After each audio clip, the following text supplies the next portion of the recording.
Ribuan buruh melakukan unjuk rasa di depan kantor Kementerian Ketenagakerjaan, Jalan Gatot Subroto, Jakarta pada hari ini Rabu 16 Februari 2022.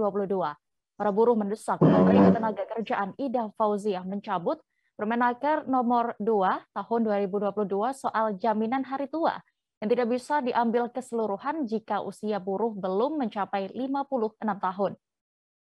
Selengkapnya akan dilaporkan oleh jurnalis kami yang ada di lokasi adalah Rasati Diah Utami di sana. Halo, Laras, bisa dilaporkan situasi unjuk rasa yang terjadi di depan kantor Kementerian Ketenagakerjaan Jakarta hari ini? Ya, selamat sore, Bea.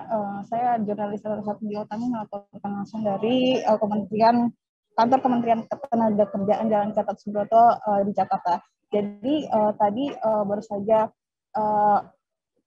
ribuan buruh yang tergabung dalam serikat kerja dan serikat buruh melakukan unjuk rasa di depan kantor Kementerian Ketenagakerjaan Jalan Gatot Subroto Jakarta pada Rabu 16 Februari 2022. Jadi buruh mendesak Menteri Ketenagakerjaan Ida Fauziah mencabut peraturan Menteri Ketenagakerjaan atau Permenaker nomor 2 tahun 2022 tentang tata cara persyaratan pembayaran manfaat jaminan hari tua atau JHT sekiranya dalam 2 minggu.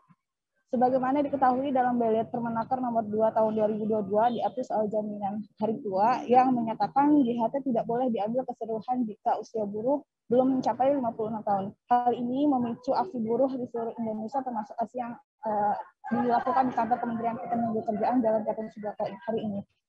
Unjuk rasa sendiri dipimpin oleh Presiden Konfederasi Serikat Pekerja Indonesia atau KSPI, Said Iqbal, yang mengawali orasi sebelum dilanjutkan orasi-orasi dari Ketua Konfederasi Serikat Pekerja dan buruh lainnya. Pada intinya para buruh menuntut dua hal. Yang pertama adalah mencabut Permenaker nomor 2 tahun 2022 dan yang kedua mendesak Presiden Indonesia Joko Widodo mengganti Menteri Ketenagakerjaan Ida Fauziah. Ya, lalu apa saja yang dituntut oleh massa dalam unjuk rasa hari ini? Ya, sebagaimana yang saya sampaikan tadi, buruh menuntut dicabutnya Permenaker nomor 2 tahun 2022 dan mendesak Presiden untuk mengganti Menteri Ketenagakerjaan Ida Fauziah. Presiden KSPSI sendiri, saya tinggal dalam orasinya tadi menyampaikan bahwa Ida Fauziah adalah menteri yang ketenagakerjaan namun terlalu pro pada pengusaha. Presiden KSPI juga mengulik kembali kebijakan Menteri Ida yang menuai polemik, diantaranya ada aturan Omnibus Law hingga kebijakan peraturan pemerintah nomor 36 tahun 2021 terkait upah minimum yang disebut Said Iqbal hanya setengah harga biaya ke toilet. Jadi pada hari yang sama selanjutnya dilangsungkan audiensi antara perwakilan serikat pekerja dan buruh dengan Kementerian Ketenagakerjaan dalam hal ini Menteri Ketenagakerjaan. Namun audiensi sendiri tidak dihadiri secara langsung oleh Presiden KSPI yang juga Presiden Partai Buruh Said Iqbal. Ya, lalu apa yang diharapkan buruh setelah adanya pertemuan antara perwakilan Konfederasi Serikat Pekerja atau buruh dengan Kementerian Ketenagakerjaan ini? Oke, para buruh tentu saja menuntut agar Permenaker nomor 2 tahun 2002 dicabut.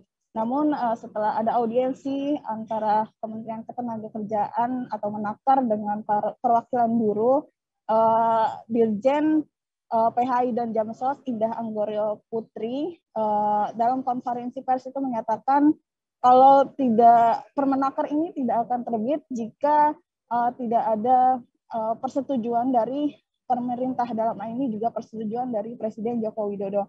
Jadi sebelumnya Presiden KSPSI menilai Permenaker nomor 2 tahun 2022 ini bertentangan dengan PP nomor 60 tahun 2015. Namun Dirjen Putri menjelaskan jika Permenaker nomor 2 ini dianggap bertentangan dengan aturan Presiden, maka Sekretaris Kabinet dan Kementerian Hukum dan HAM tidak akan menyetujui Permenaker ini. Oleh karena itu, terbitnya Permenaker ini disebutnya itu sudah mendapatkan persetujuan dari pemerintah pusat, dalam ini juga dalam hal ini Presiden. Para buruh akhirnya tadi Indah Anggoro Putri juga menyatakan bahwa selanjutnya akan dilakukan diskusi secara langsung lanjutan dengan para buruh dan guna untuk menjalin silaturahmi antara Kementerian Ketenagakerjaan dan perwakilan serikat pekerja dan serikat buruh. Baik, Tribuners, terkait unjuk rasa ini, rekan Laras sudah mendapatkan keterangan dari Presiden KSPI, Said Iqbal, berikut selengkapnya. Adalah diskresi yang diambil sebagai seorang kepala negara, di mana dalam Undang-Undang SJSN ada hal-hal yang tidak tersirat maupun tersurat. Maka Presiden sebagai kepala negara dan kepala pemerintahan mengambil diskresi, keluarlah PP nomor 60 tahun 2015. Apa inti PP nomor 60 tahun 2015? Bahwa klaim jaminan hari tua atau JHT bisa dicairkan atau bisa diambil oleh buruh yang ter-PHK. Tidak perlu menunggu usia pensiun, tetapi begitu ter-PHK, paling lambat 1 bulan setelahnya bisa dicairkan atau diambil JHT-nya. Karena itu copot Menteri Tenaga Kerja yang melawan presidennya sendiri. Yang kedua, alasannya adalah Menaker ini sudah terlalu sering melukai dan menyakiti hati buruh. Kebijakannya selalu pro pengusaha dan meninggalkan kepentingan buruh. Walaupun retorikanya menjaga keseimbangan pengusaha dan buruh. Omnibus Law yang membolehkan outsourcing seumur hidup, karyawan kontrak yang berulang-ulang dikontrak selama-lamanya. Kemudian juga upah murah. Yang kedua, mengeluarkan PP nomor 36 dan kemudian kenaikan upah kemarin tidak ada yang naik. Kalaupun ada yang naik provinsi atau daerah seharga setengah. Terima kasih sudah nonton. Jangan lupa like, subscribe, dan share ya.